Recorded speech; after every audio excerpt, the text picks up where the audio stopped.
இன்னும் உங்களுக்கு கிடைத்த வெற்றிப் பொருள்களிலிருந்து ஐந்தில் ஒரு பங்கு அல்லாவுக்கும் தூதருக்கும் அவர்களுடைய சொந்தங்களுக்கும் அனாதைகளுக்கும் ஏழைகளுக்கும் நேர்வழியில் இருப்போருக்கும் உரியதாகும்.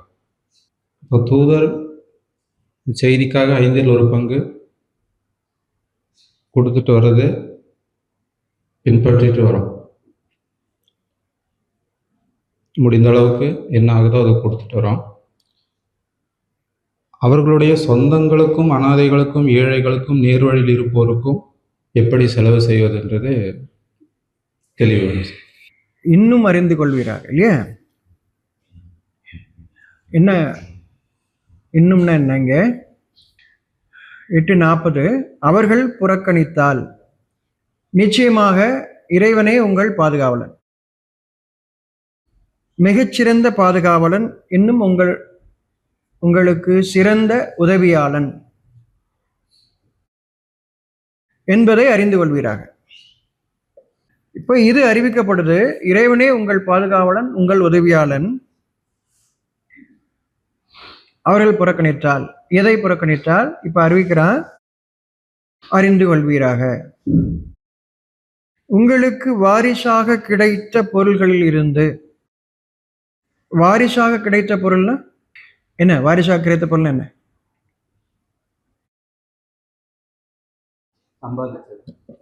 சம்பாதிச்சது. அம்மா கிட்ட தாத்தா பாட்டிட்டு இருந்து வந்தது. அம்மா பாட்ட தாத்தா பாட்டிட்ட வந்தது. அவங்களுக்கு அவங்க அப்பா அம்மா. அப்புறம் அவங்களுக்கு அப்போ நாம் இப்பூமியை என்னுடைய அடியாருக்கு வாரிசாக கொடுத்தோம் சொல் இறைவாக்கு. என்னுடைய அடியாருக்கு இந்த பூமியை வாரிசாக கொடுத்தோம். வாரிசானவர்கள் யார் அப்படின்னா என்னுடைய அடியார்கள்னு சொல்ற. இதை விளங்கிக்கிட்டா அபகரிக்குங்கிறது எங்க இருக்கு? அபகரிப்பு எங்க இருக்கு? நம்ம வாழ போறோம் இந்த உடல் வாழும் காலம் எல்லாம். இந்த உலகத்தில் இந்த உடல் வாழும் காலம் எல்லாம் நாம் அதை பயன்படுத்துகின்றோம். அபகரிக்கவில்லை, பயன்படுத்துகின்றோம். அபகரிப்பவர்கள் பயன்படுத்துவதில்லை, வைத்துக் கொள்வார்கள். தானும் பயன்படுத்த மாட்டார்கள், பிறருக்கும் பயன்படுத்த விட மாட்டார்கள். இது அபகரிப்பு. இதன் மரத்தை நெருங்காதே என்று இறைவன் அறிவித்ததற்கு மாறாக அவர்கள் செய்வது. அடியார்களோ மரத்தை நெருங்குவது, அதாவது அவர்கள் அபகரிப்பதில்லை, பயன்படுத்துகிறார்கள். ஏனென்றால் அவர்கள் வாரிசுக்கு பயம் இல்லை இல்லையா? எனக்கு கிடைக்குமோ கிடைக்காதுங்கிற எண்ணம் யாருக்கு? அதனால அபகரிக்கணுங்கிற எண்ணம் யாருக்கு? யார் வாரிசு இல்லையோ அவர்கள் தான் அந்த எண்ணம். எனக்கு வேண்டியது, எனக்கு வர வேண்டியதை யாரும் தடுக்க முடியாது என்பது இறைவாக்கு. யாருக்கு அச்சம்? யார் வாரிசாக இல்லையோ அவர்களுக்கு அச்சம். வாரிசுக்கு எதற்கு அச்சம்? அவர்கள் தங்கள் இறைவனுக்கு பயப்படுபவர்கள், அஞ்சுபவர்கள், பயபக்தி உடையவர்கள். வாரிசு, என் அடியார்களை நாம் இந்த பூமிக்கு வாரிசாக ஆக்கியிருக்கிறோம் அப்படின்னு சொல்ற. இவர்கள் அவசரப்படுவதில்லை, போட்டியிடுவதில்லை, போட்டி தேவையில்லை என்பதை எப்பொழுது நாம் உணர்கின்றோம்? அடியாராக ஆகின்றோம். எப்பொழுது நாம் இதை உணரும் பொழுது அடியாராக ஆகின்றோம். அப்ப அவர்கள் வாரிசாக. வாரிசுன்றது உங்களுக்கு பட்டா எழுதி கொடுத்ததில்லை, அரசாங்கம் சர்டிஃபை பண்ணதில்லை. உங்களுடைய இறைவன் உங்களுக்கு பட்டா பண்ணி கொடுத்துருக்காங்க. உங்களுக்கு அது எங்க இருக்குன்னே தெரியாது, என்ன செய்யணும்னு தெரியாது. நீங்க பூரா அதை ஒரு விலையாக மட்டுமே பார்த்துட்டு இருக்கீங்க. அதை பயன்படுத்த கூட உங்களுக்கு தெரியாது. வாரிசு அப்படிப்பட்டவர் இல்லை. உங்கள் இறைவன் கொடுத்ததுன்ற எண்ணத்தை கொண்டு நீங்கள் எப்பொழுது ஆகிறீர்களோ அப்பொழுது நீங்கள் வாரிசு. அதை உங்களுக்கு பயன்படுத்த தெரியும், பயன்படுத்தவும் நீங்கள் தருவீர்கள். இது வாரிசு. இப்போ உங்களுக்கு வாரிசாக கிடைத்த பொருள்களில் இருந்து அகிலங்கள் யாவையும் அதில் உங்களுக்கு எதில் ஆக்கியிருக்கின்றானோ அப்படின்னா எதை பற்றி உங்களுக்கு தெரிகின்றதோ நீங்கள் அதில் வாரிசாக இருக்கீங்களா? ஒன்றை பற்றி அறிவு நமக்கு கொடுக்கப்பட்டிருக்கு, நம்ம அதற்கு வாரிசு. மண்ணை என்ன பண்ணணும், ஒரு மரத்தை என்ன பண்ணணும், ஒரு இரும்பு என்ன பண்ணணும், எந்த ஒன்றையும் என்ன செய்ய வேண்டும் என்ற எண்ணம், ஒரு கல்லை என்ன செய்ய வேண்டும், அதை பற்றிய அறிவு இருக்கு இல்லையா, அது உங்களுக்கு கொடுக்கப்பட்டது. அதிலிருந்து நீங்கள் கொடுப்பீர்கள். அதுவும் அதில் உள்ள பலன்களும், அதை கொடுக்கும்போது அதனுடைய பலன்களும் சேர்த்து தருகிறீங்க.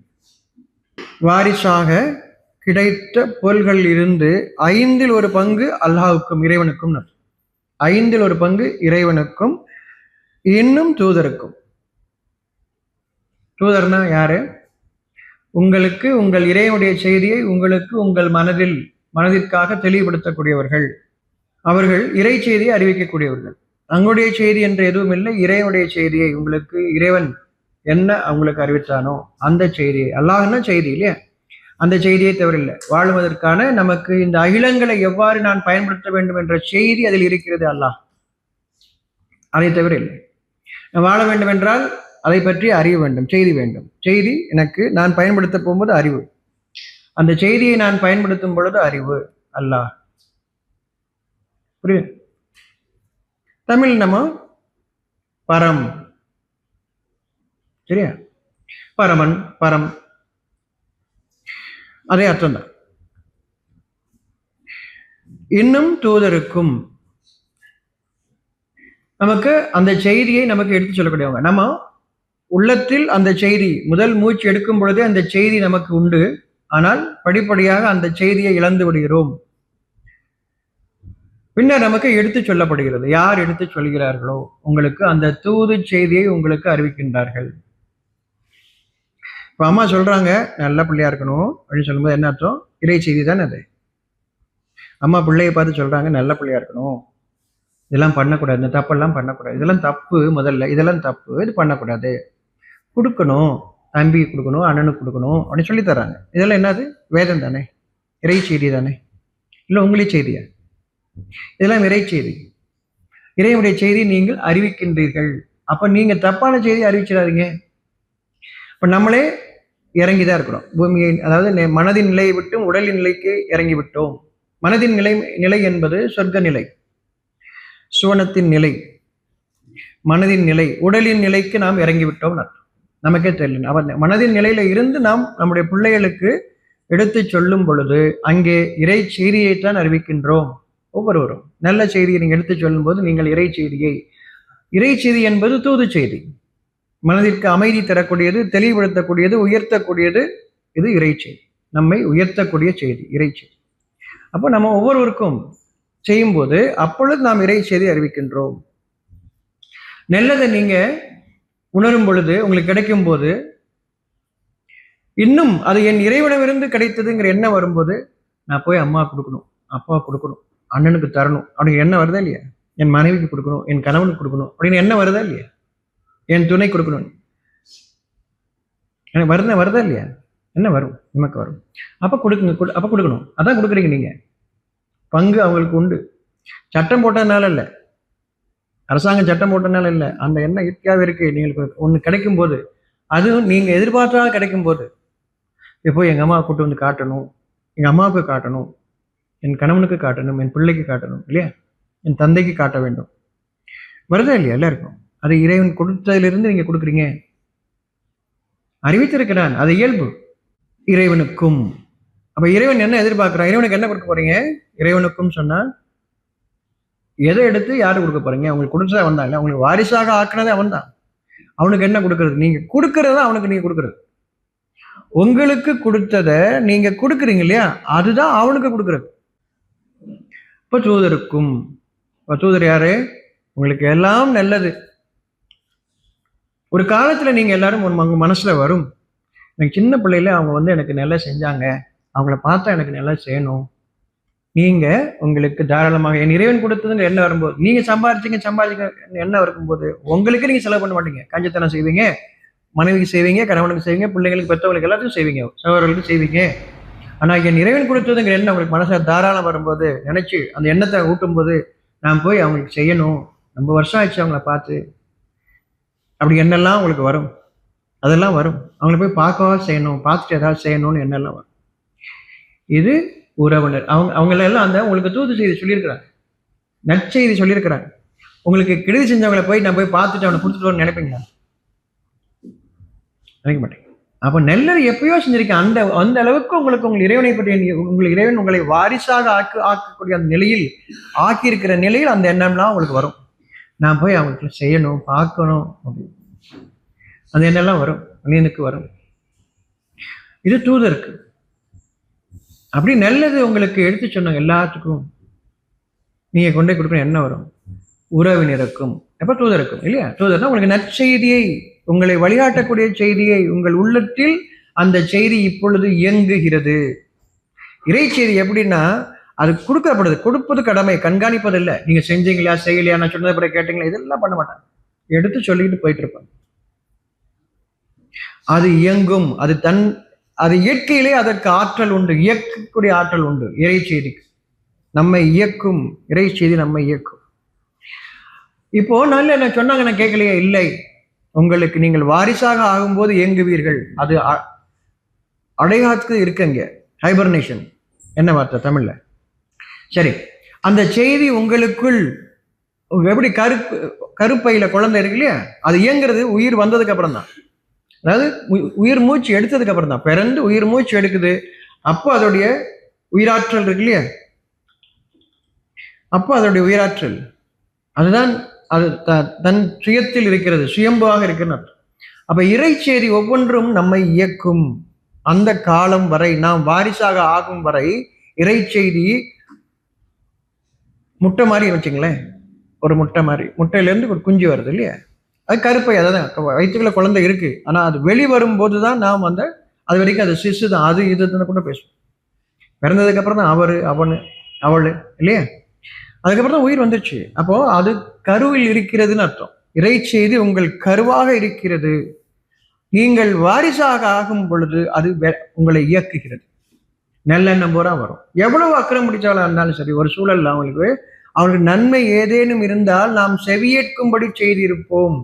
இறைவன் சொல்றான். நம்ம எந்த நல்லதும் செய்யறதில்லை, இறை செய்தி நம்ம இயக்குகிறது. அகிலங்கள் இயங்குகிறது, இறை செய்திக்காக இறங்குகிறது. மனிதனின் தேவைகளுக்காக இறை செய்தி அகிலங்களை இயக்குகிறது.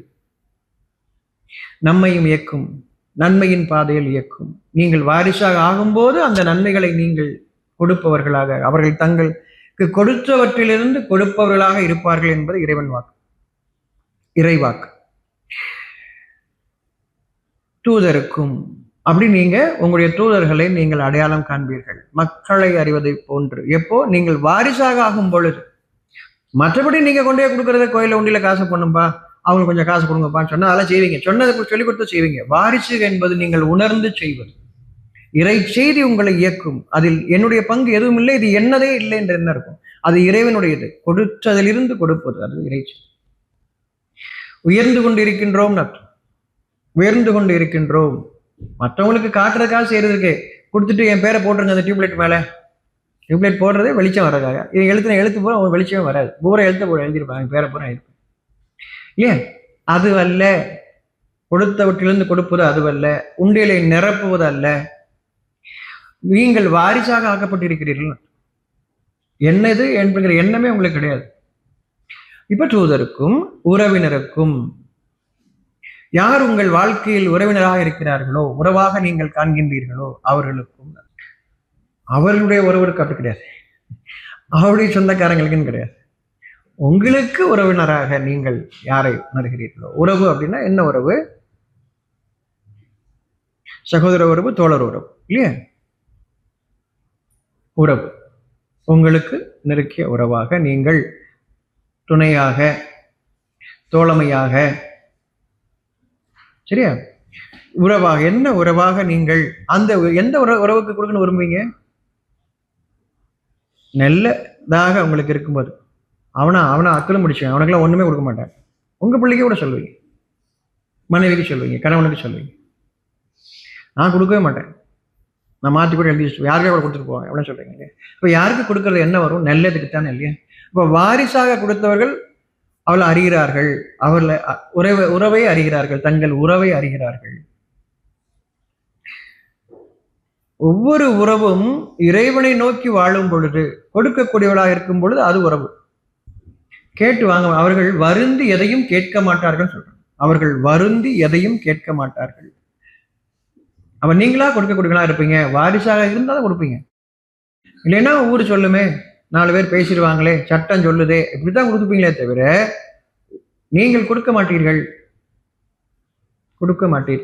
அப்ப எப்ப கொடுக்கணுங்கிற என்ன வருது? நீங்கள் வாரிசாக ஆகும்போது. நீங்கள் வாரிசாக ஆகிறீர்கள். இப்பதான் நீங்க இந்த சிட்டிசன்ஸ் ஆஃப் த வேர்ல்டு. நீங்களா சும்மா போட்டுக்கிறது இல்லை, I am the citizen of the world போட்டுக்கிறது இல்லை, ஒரு பேட்சை குத்திக்கிறது இல்லை. உங்கள் இறைவனுடையது என்ற எண்ணம் வரும்போது தான். அப்படி யாரா இருக்காங்கன்னா சிட்டிசன்ஸ் ஆஃப் த வேர்ல்டு, இவங்கெல்லாம் போட்டுக்கிறது, நாங்களாம் சிட்டிசன்ஸ் ஆஃப் த வேர்ல்டு. உங்களுக்கு என்ன? உங்க தலைவர் யாருன்னா தனி இன்னொரு பேரு, அவர் இன்னொருத்தர் பேரை சொல்றாரு, அப்புறம் என்ன சிட்டிசன்ஸ் ஆஃப் த வேர்ல்டு. அப்ப இறைவனை நீங்கள் ஏற்றுக்கொண்டால் தான், அதாவது இறைவனை ஏற்றுக்கொண்டால் என்றால் என்ன அர்த்தம்? எல்லாம் என் இறைவனுடையது, படைப்பு யார் இதை படைத்தாரோ அவனுடையது. அந்த எண்ணத்தோடு இப்பொழுது எனக்கு கொடுத்த அந்த தெளிவை கொண்டு நான் வாழ்கின்றேன், மற்றவர்களுக்கும் தருகின்றேன். இந்த எண்ணம் யாருக்கு இருக்கிறது? அவர்கள் யார்ட்டையும் சிட்டிசன்ஸ் ஆஃப் த வேர்ல்டு பட்டெல்லாம் கேட்கறது கிடையாது. எனக்கு அந்த ஸ்டிக்கர் கொடுங்க, அந்த நேம் போர்டு கொடுங்க, என் சட்டையில் எழுதி ஒட்டிக்கிறேன், அதெல்லாம். அவர்கள் இறைவனுடைய அருளை கொண்டு வாழ்கின்றார்கள். மறைவானவற்றின் மீது நம்பிக்கை கொள்கிறார்கள். அதன் காரணமாக தாங்கள் என்ன செய்கிறோம் என்பதை அறிவிக்க வேண்டியல்ல, இறைவன் வெளிப்படுத்தினால் தவிர அவர்களாக அதை வெளிப்பட வேண்டும் என்று விரும்புவதில்லை. அந்த உறவினருக்கும்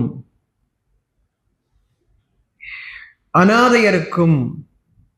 யார் அநாதையர்? என் இறைவனை தவிர இல்லம் இல்லை என்ற எண்ணத்தோடு வாழ்வர்கள் அநாதையர். ரோட்ல தெரிஞ்சிட்டு இருக்காங்களா? அது புறம் கிடையாது. இப்ப அவங்களுக்கு செய்யக்கூடாதா? இல்லை, உங்களுக்கு உணர்வு, நீங்க ஆல்ரெடி அதுக்காக பெருமைக்காக செய்யறவங்க நிறைய பேர் இருக்கிறாங்க, அவன் செஞ்சுட்டே இருப்பான். உலகம் போல எக்கச்சக்கமான ட்ரஸ்ட், கணக்கு இல்லாத. பணத்தை கதவை திறந்தா பணம் வெளியே கொட்டிட்டு பூட்டி வச்சிருக்கிறாரு அளவுக்குலாம் இருக்கு. சரியா? அந்த கதவை திறக்கிறதே இல்லை, திறந்தா போன வெளியே கொட்டிடும், அவ்வளவு இருக்கு தங்கம் நகையும். அப்படிலாம் நிறைய இடங்கள் இருக்கு. அதெல்லாம் எதுக்குமே பயன்படாம வச்சிருக்காங்க. அவங்க கொடுப்பாங்க. சரியா? அதுக்குதான் தேர்ந்தெடுத்து அதிகாரம், செல்வாக்கு, அதிகாரம்னு சம்பாதிக்கிறாங்க. அவங்களும் அதான் செய்வாங்க. அவங்க அப்படி செஞ்சு தானே தான் தர்மவான்னு காட்டிக்கிறாங்க இல்லையா? அப்படித்தானே? அப்படி காட்டி அவங்க இருப்பாங்க, அவங்க அதெல்லாம் செய்வாங்க. நம்ம அநாதையர்னா இறைவனை நம்பி வாழக்கூடியவர்கள், அதாவது நல்லெண்ணத்தோடு வாழக்கூடிய எல்லா மனிதரும். எனக்கு என்னுடைய கடவுளை தவிர இல்லை, அங்க மனசுல தெரியும். அதை நீங்களும் உணர்வீர்கள். தனித்தன்மையோடு அவளுக்கு இருக்கும்போது உங்களுக்கும் தருவார்கள், நீங்கள் இருக்கும்போது அவளுக்கும் கொடுப்பீர்கள். அதுல கணக்கு இருக்காதுப்பா. அவங்களுக்கு செய்யறதுக்கு உங்களுக்கு கணக்கு இருக்காது. உங்களுக்கு நீங்கள் செய்வது போன்றுதான் பார்ப்பீங்க. அவர்கள் இறைவனை எந்த ஒன்றையும் இறைவனை முன்னோக்கியவர்களாக வாழ்கின்றார்கள். இப்படி தேடினீங்கன்னா உங்களுக்கு பார்க்கறது ரொம்ப சிரமமா இருக்கும் இல்லையா?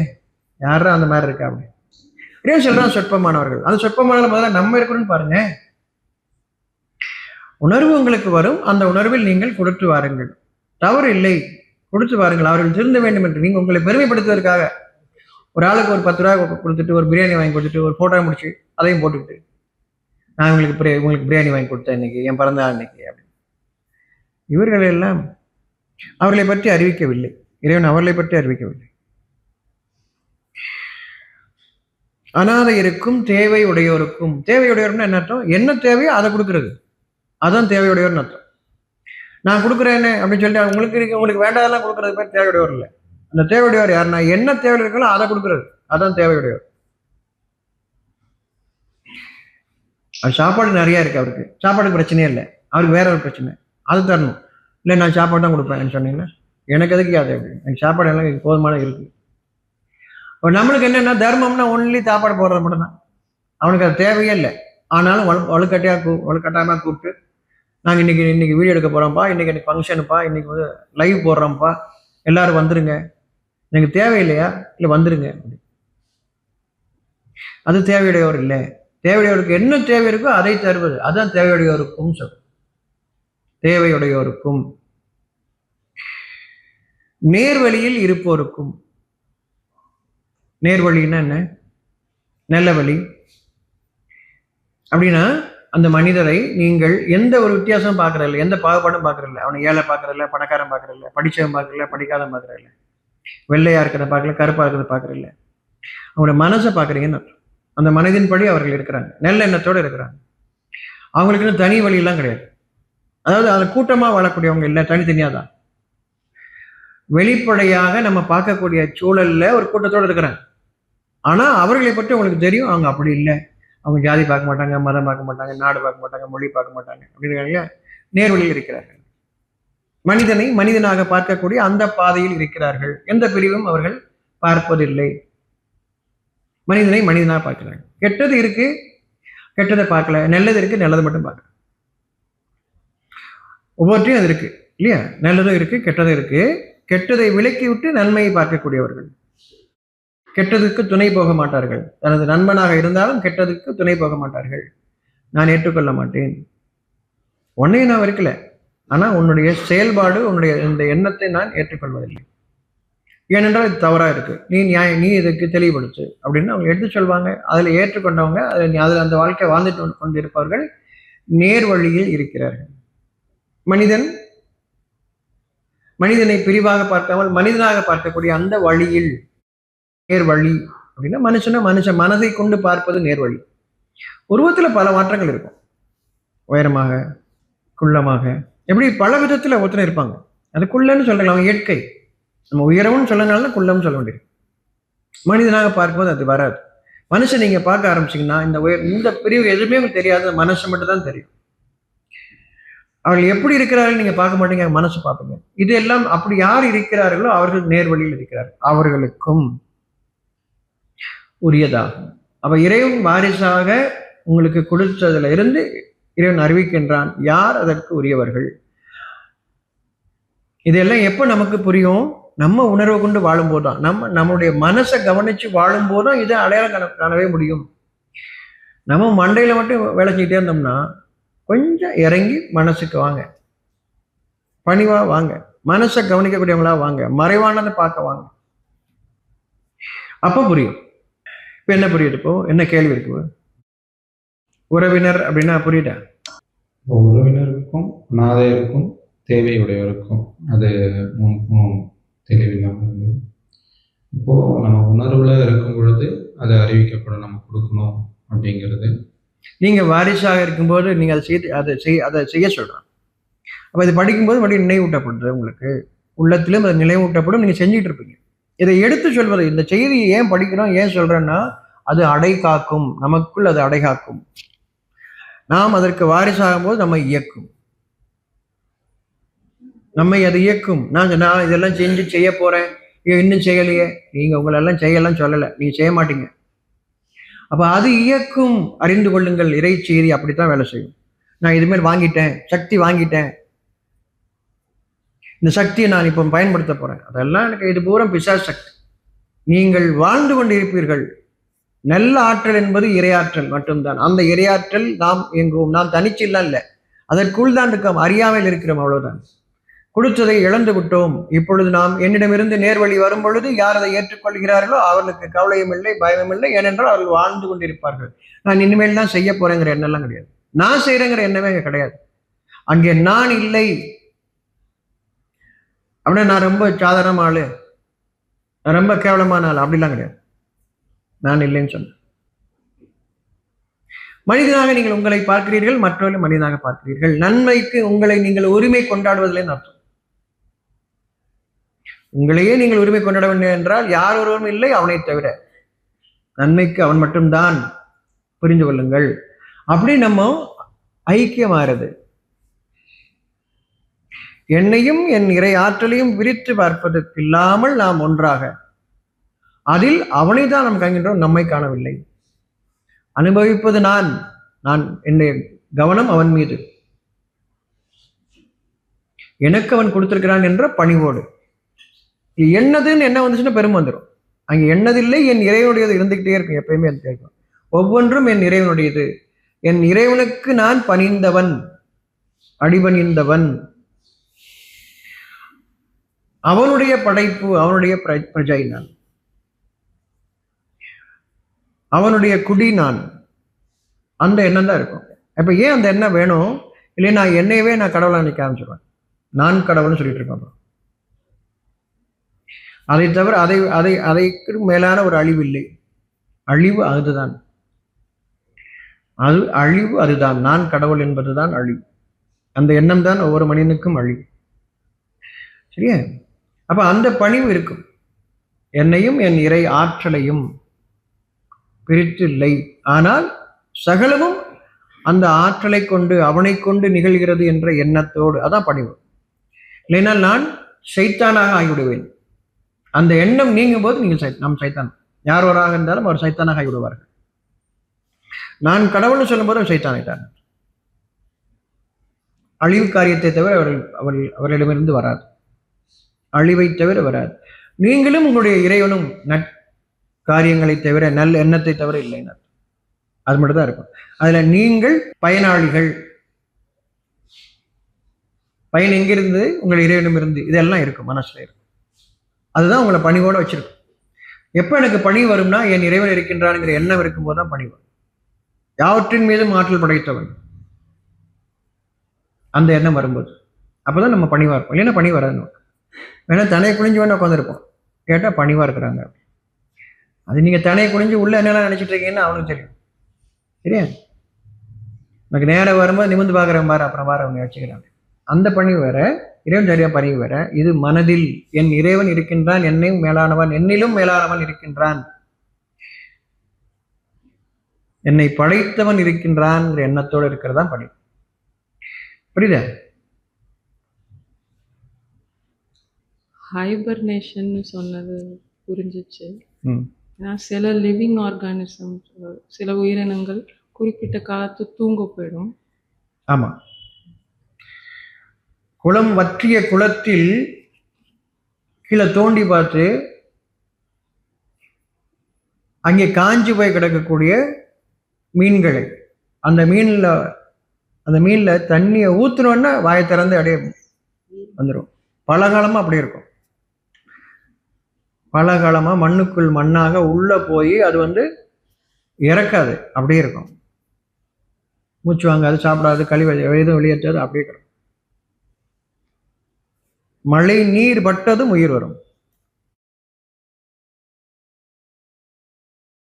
அடை காத்திருக்கிறது, உயிர் இயங்காமல் இருக்கிறது. அப்போ இறை ஆற்றல் அப்படி நமக்குள், இறையுடைய செய்தி நமக்குள் அதை கொண்டு வருகிறது. இறை செய்தி அதை நமக்குள் கொண்டு வருகிறது. அந்த இறை செய்தியை தான் நம்மை இயக்குகிறது. புரிஞ்சுக்காங்க. நீங்க ஏதோ பயிற்சி எடுத்து நான் பெரிய தியானம் பண்ணி தவம் பண்ணி ஒன்னையும் கிழிக்கிறது இல்லை. ஒன்னையும் கிழிக்கிறது இல்லை. உங்கள் இறை செய்தி உங்களை, நீங்கள் பணியுடையவாக இருந்தால் அவர்கள் தங்களை வெளிக்காட்டிக் கொள்ளவே மாட்டார்கள். நான் இதை செய்வேன் அதை செய்வேன் என்று எதுவும் சொல்ல மாட்டார். தன்னை மனிதனாக, சாதாரண மனிதனாக, மனிதன் சொன்னா கூட யாரும் இல்லை, சாதாரண மனிதன் சொல்லணும். நினைக்கக்கூடியவர்கள் தங்கள் ஒருபோதும் மற்றவர்களை விட தான் உயர்ந்திருப்பதாக ஒருபோதும் எண்ண மாட்டார்கள். அவர்கள் தங்கள் இறைவனுக்கு பயப்படுகிறார்கள். அப்ப செய்தி அப்படிதான் இயங்குது. அதனால என்ன போறோம் கேட்கிறோம் என்ன அப்படின்னா, அது உங்களை இயக்கும். உங்கள் காதுகளுக்கு சொல்லப்படுவதில்லை இறை செய்திகள், உங்கள் மனதிற்கு அது உங்களை இயக்கும். அதனால எப்ப இயக்கும் தெரியாது. இறைவன் அறிவிக்கின்றான், சொல்பவர்களுக்கு எடுத்து சொல்லுங்கள், கண்காணிக்காதீர்கள்.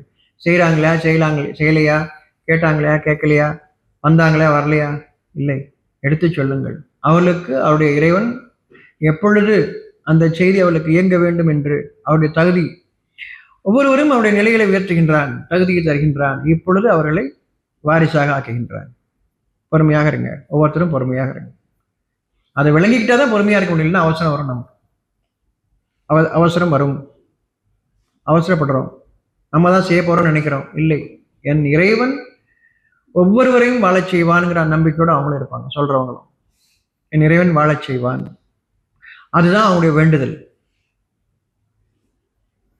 யார் இறைவனுடைய பார்வை, இறைவனை நோக்கியவராக வாழ்ந்து கொண்டிருக்கிறார்களோ அவர்கள் நமக்காக வேண்டுகிறார்கள் அந்த நெல்லத்தோடு. அதுதான் நேர்ல போய் பார்க்கணும்னு சொல்றதெல்லாம்.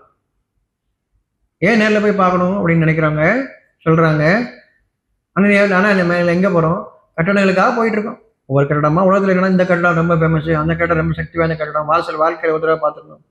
ஒரு நன்மை ஏற்பட போகாது. ஏன்னால் அந்த கட்டங்கள் உங்களுக்காக பிரார்த்திக்காது, உங்களுக்காக வேண்டாது. உங்களுக்காக வேண்டுபவர்கள் உங்களோடு வாழ்ந்து கொண்டிருக்கக்கூடிய மனிதர்கள் தான். சமாதி வேண்டாது, உங்களுக்காக வேண்டாது. ஆனா இவங்க என்ன சொல்றாங்க?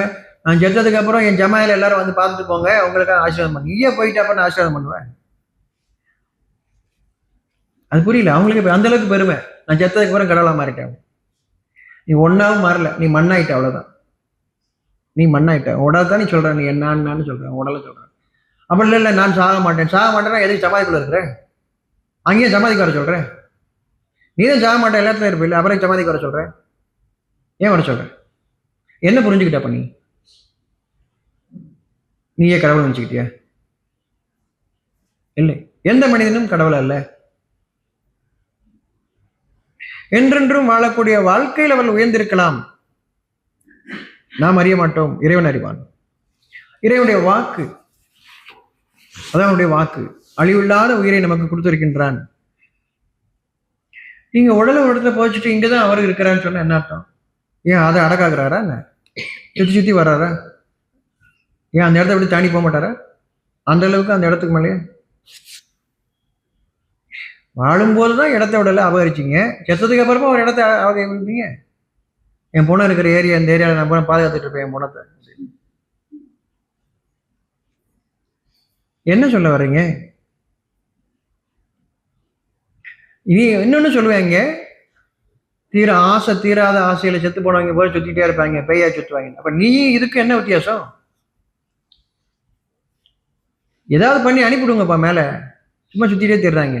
நிறைய இடம் வேஸ்டா இருக்கு, நிறைய இடங்கள் வேஸ்டா இருக்கு. மனுஷன் வாழ்றதுக்கு இடம் இல்லைன்றாங்க.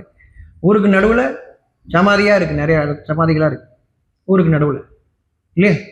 அவங்களால அனுப்பிச்சு விடுங்க, ஏதாவது பரிகாரம் பண்ணி மேல அனுப்பிச்சு விடுங்க. சுத்தி சுத்தி வர வேண்டாம், ரொம்ப கஷ்டப்படுவாங்க, இல்லையா? அவங்களால அனுப்பிச்சு விடுங்க பரிகாரம். உங்களுக்கு தான் தெரியுமே, எனக்கு தெரியாது, உங்களுக்கு தெரியும். நீங்க ஏதாவது பரிகாரம் பண்ணி அனுப்பிச்சு விடுங்க. ரொம்ப பாவப்பட்டது சுத்திட்டே இருக்கு, இங்கே சுத்திட்டே இருக்கு, இடத்த விட மாட்டேங்குது, இந்த இடத்த விட்டு போக மாட்டேன்னு சொல்லிட்டு தீராத ஆசை அதுக்கு இருக்கு, அனுப்பிச்சு விடுங்க, போட்டோம் பரிகாரம் பண்ணி அனுப்பிச்சு விடுங்க. என்ன சொல்றீங்க நீங்க? உங்களுக்கு ஏதாவது புரியுதா? நல்ல ஆற்றலுக்கும் கெட்ட சக்திக்கும், கெட்டதுக்கும் வித்தியாசமா புரியுதா? கெட்டதுக்கு என்ன சொல்றீங்களோ அதே நல்லதுன்னு சொல்றீங்க. இதை விட்டு நான் போக மாட்டேன், இந்த ஏரியாக்குள்ளதான் நான் இருப்பேன் அப்படின்னா என்ன? நல்ல சக்திக்கு வந்து ஏரியாவை பிரிச்சு விட்டுருக்காங்களா என்ன? மாவட்டம், வட்டம், நாடு, ஊரு, இடம்னு பிரிச்சு விட்டுருக்காங்களா என்ன? நல்லது எல்லாமே நிறைவனுடையது. அபகரிக்க வேணான்னு வாழும்போதே சொல்றான், செத்ததுக்கு அப்புறம் விட மாட்டேங்கிறான் அந்த ஏரியாவை. இது பூரா என் பேர்ல தான் சொல்லப்படணும். நான் போனதுக்கு அப்புறமா ஏன் வேற பேர்ல சொன்ன ரத்தம் காக்கி செத்து போடுவீங்களா? என்ன சொல்லி தர்றீங்க மக்களை? வாழ விடுங்க, ஏன் கடந்த காலத்துக்கு இழுக்கிறீங்க? மக்கள் வாழட்டும் அப்படின்னா என்ன அர்த்தம்? அவர்கள் பிரசன்ஸ்ல இருக்கணும், கான்சியஸா இருக்கணும். இப்ப என்ன நடக்குது, இப்ப நான் என்ன செய்யணும், அதுல இருக்கணும். இப்பதான் வாழ்றோம்னு அர்த்தம்.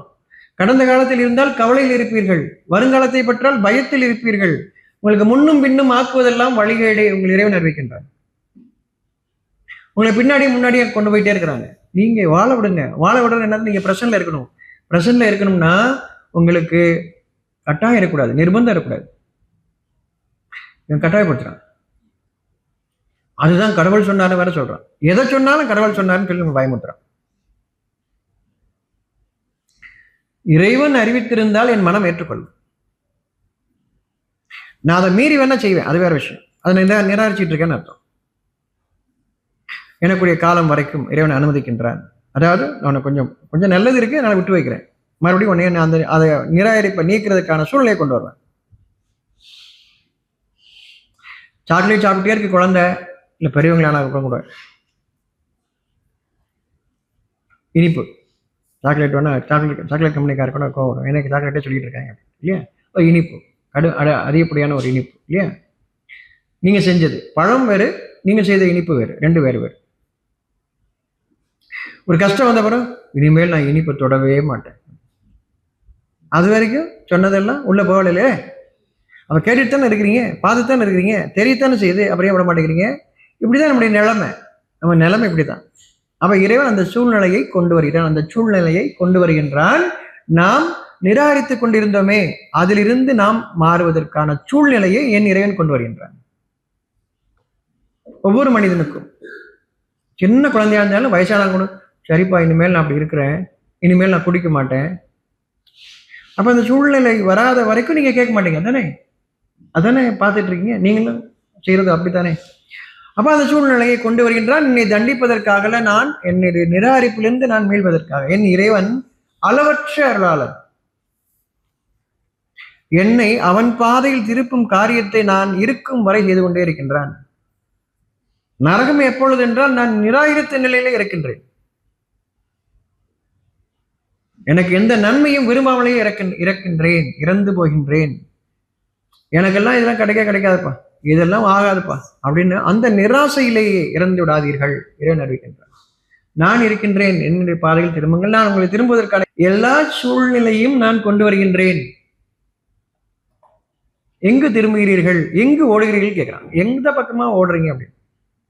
என்னை தேடி எங்க போறீங்க? என் செய்தி உங்களுடைய இதயத்தில் இருக்கிறது, உங்களுடைய உள்ளத்தில் இருந்து நான் அறிவிக்கின்றேன், செய்தி அறிவிக்கின்றேன். என்னை நீங்கள் தேடாதீர்கள், என் செய்தியை தேடுங்கள். என் செய்தி உங்களிடம் வருகிறது 3 வழிகளில் வருகிறது. நேரடியாக மறைவிலிருந்து உணர்வூட்டக்கூடிய ஒரு மனிதன் வாயிலாக வருகிறது.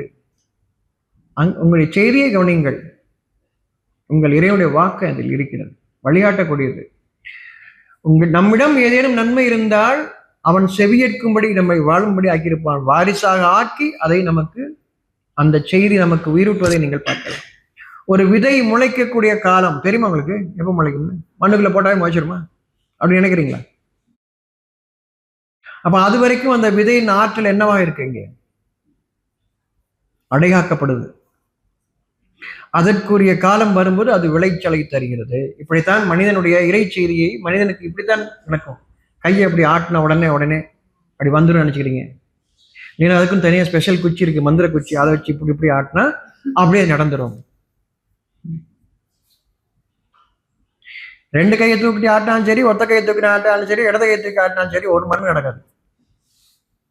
நன்மை ஏதேனும் இருந்தால் இறைவனுடைய அந்த காலம், அவர்களுக்கு நன்மைக்குரிய காலம், விளைச்சலுக்குரிய காலம் அவர்கள் நெருங்கும் பொழுது, இப்பொழுது அது நிறைவேறுகிறது. அந்த செயல் நிறைவேறுகிறது. எல்லா நன்மைக்கும் என் இறைவனுடையது, யாருடையதும் அல்ல.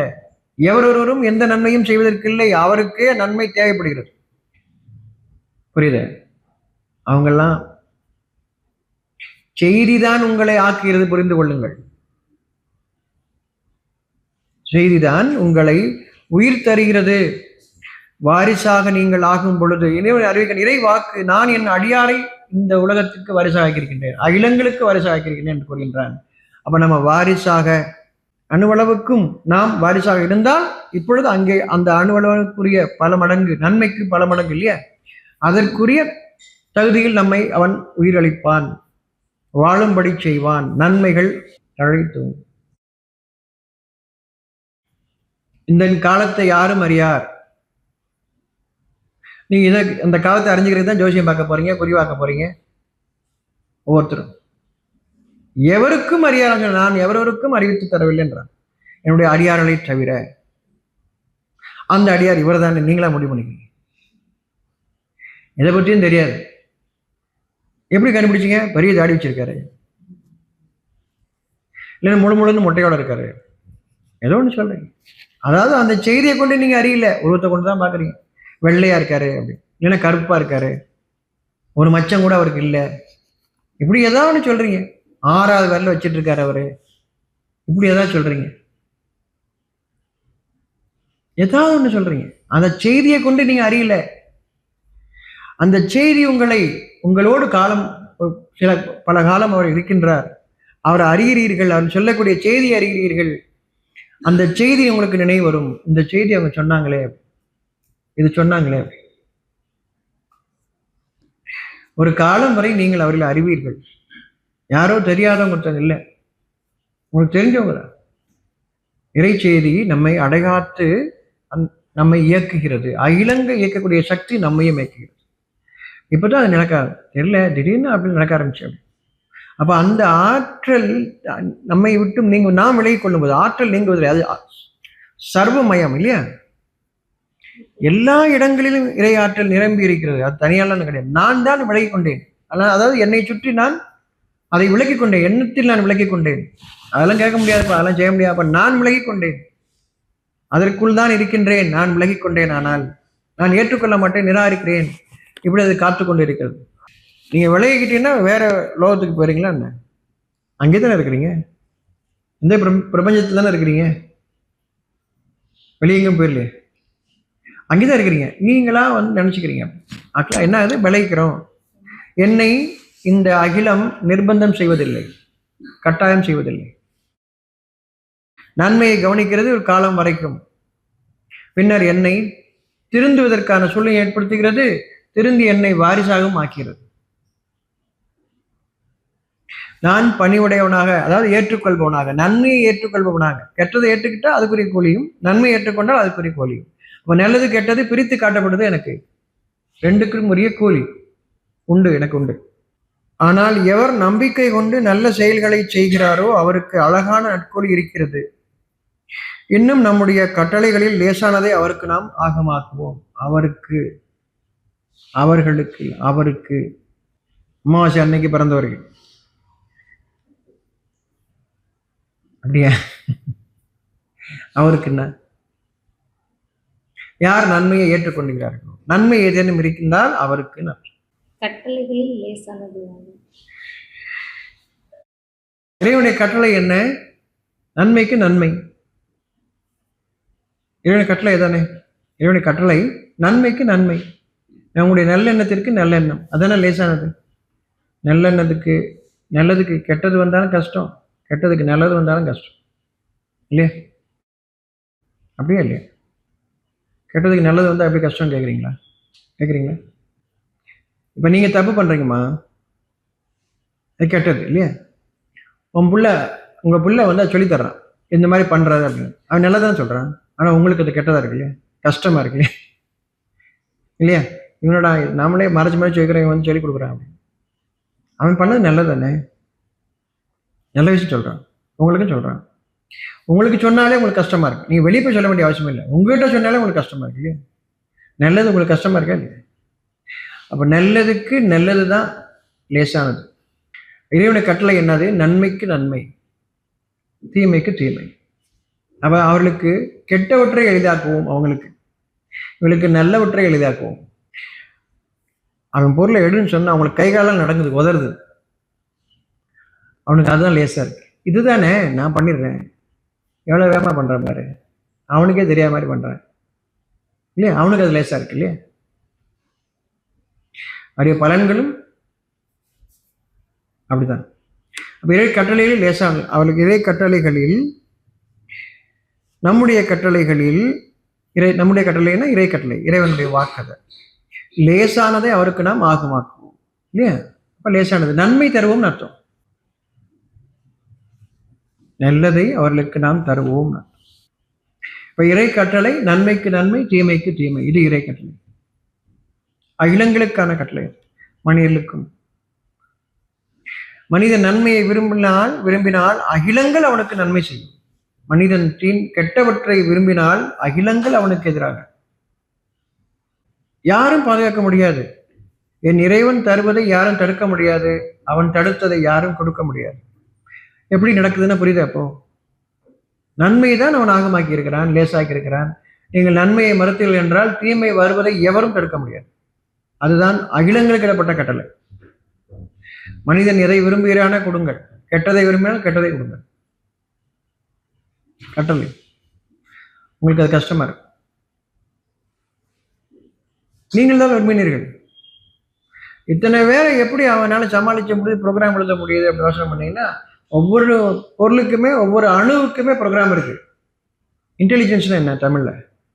நுண்ணறிவு. இன்டெலிஜென்ஸ்னா நுண்ணறிவு, சரியா? நுண்ணறிவு, ரைட். இல்லை ஆர்டிஃபிஷியல் இன்டெலிஜென்ஸ் தான் ஏஐ. ஆர்டிஃபிஷியல் இன்டெலிஜென்ஸ் ஒன்று கிடையாது, புரிஞ்சுக்கணும். இன்டெலிஜென்ஸ் சொன்னாலே அது உயிருக்கு மட்டும்தான் இன்டெலிஜென்ஸ். நுண்ணறிவு என்பது உயிருக்கு மட்டும்தான். உயிரற்ற எந்த ஒன்றுக்கும் நுண்ணறிவு என்பது கிடையாது. நீங்க போய் மக்களை ஏமாத்துறீங்க, புரிந்து கொள்ளுங்கள். உயிருள்ள ஒன்றுக்கு மட்டும்தான் நுண்ணறிவு, intelligence. There is nothing call artificial intelligence. மற்றக்களை நீங்க மயக்கிறீங்க, பொய் சொல்றீங்க, அந்த வார்த்தையை மண்டைக்குள்ள விதைக்கிறீங்க. உங்களை விட சக்தி வாய்ந்த ஒன்றை நாங்கள் கண்டுபிடித்துக்கிறோங்கிற பயத்தை ஏற்படுத்துறீங்க. புரிந்து கொள்ளுங்கள், உயிருக்கு மட்டும்தான் இன்டெலிஜென்ஸ், நுண்ணறிவு என்பது. அது ஒரு அணுவாக இருந்தாலும் ஒரு கிருமியாக இருந்தாலும் அதற்குரிய அந்த நுண்ணறிவு உங்களுடைய இயந்திரங்களுக்கு கிடையாது. புரிந்து கொள்ளுங்கள். ஒரு கிருமிக்கு இருக்கக்கூடிய நுண்ணறிவு உங்களுடைய இயந்திரத்துக்கு கிடையாது. நீங்க லேட்டஸ்ட் வெர்ஷன் சொல்லலாம், அது சொல்லி கொடுத்ததை மட்டும்தான் செய்யும். என்னெல்லாம் சொல்லி கொடுத்துறீங்களோ அதை மட்டும் தான் செய்யும். புரிந்து கொள்ளுங்கள். நுண்ணறிவு என்பது அதல்ல. சூழ்நிலையில் அது இயங்க ஆரம்பிக்கும், உயிர் பெறும், உருவாக்கும், தன்னை காத்து கொள்ளும், அது நுண்ணறிவு. அது உயிருக்கு மட்டும்தான், இறைவனுடைய படைப்புக்கு மட்டும்தான். நீங்கள் செய்வதெல்லாம் ஒன்று செய்துக்கிட்டு அதுதான் சொல்லிக்கிறீங்க, நீங்களா ஒன்று சொல்லிக்கிறீங்க. எப்பயும் போல உங்களை நீங்களே தட்டிக்கிறீங்க. நிமித்தி என்னத்தை தட்டுறீங்க? உங்களை நீங்களே தட்டிக்க வேண்டியதா?